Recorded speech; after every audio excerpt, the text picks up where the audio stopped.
The island appeared at dawn, jagged cliffs crowned with twisted trees, its shores littered with bones bleached by centuries of sun.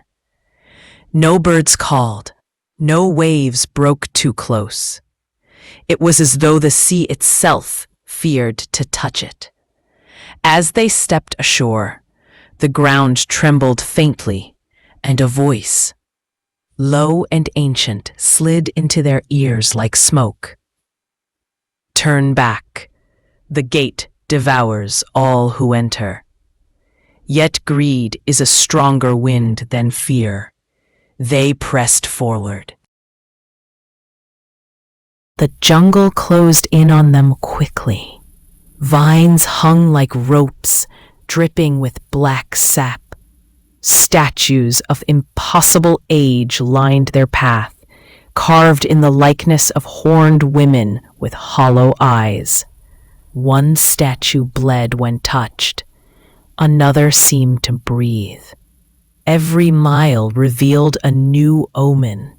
A tree whispered each of their names.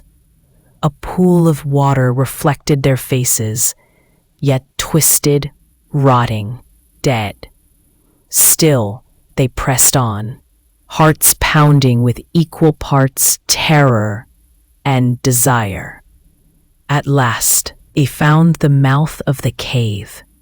Cold air spilled from it, carrying the scent of ash and ancient incense.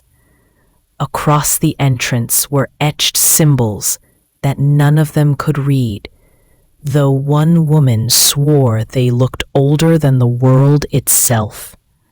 Above the arch, carved in crumbling stone, were words, "The Witch's Gate."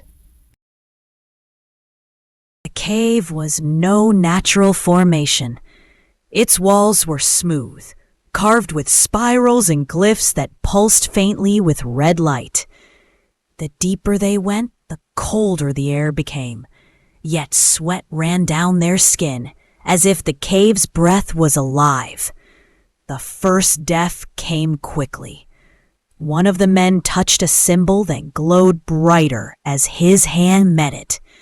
A sound like shattering glass filled the cavern, and in a single breath, his body turned to black dust, scattered across the floor. The others screamed, but the cave swallowed their voices, echoing them back in tones not their own. They carried on, trembling. Shadows moved where no light should reach. One woman began whispering to herself, repeating words in a tongue no one else understood. Her eyes rolled white, and she walked forward as if guided by unseen hands. When they tried to stop her, the floor cracked beneath her feet. A black pit yawned open, and from it surged a hand, long, skeletal, dripping with tar.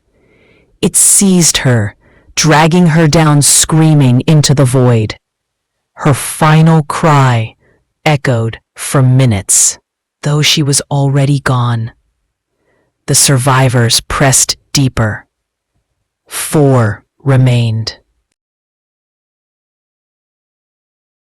The cave opened into a vast chamber.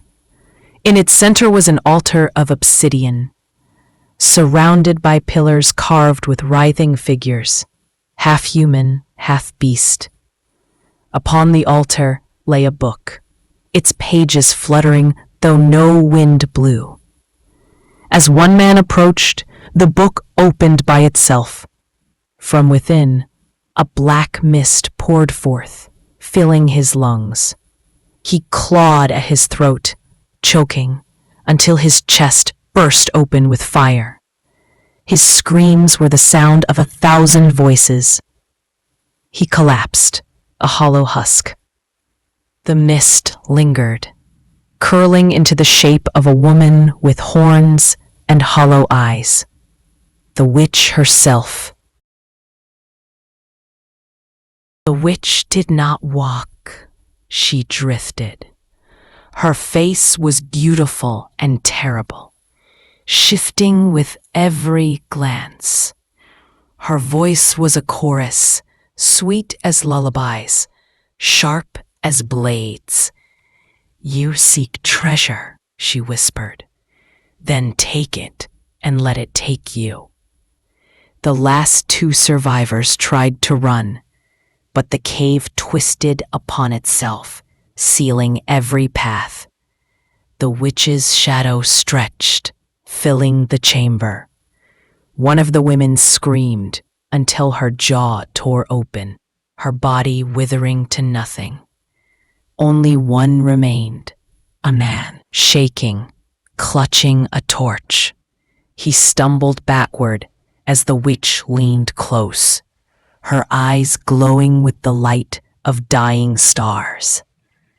"You opened the gate," she hissed, "and now the gate will never close."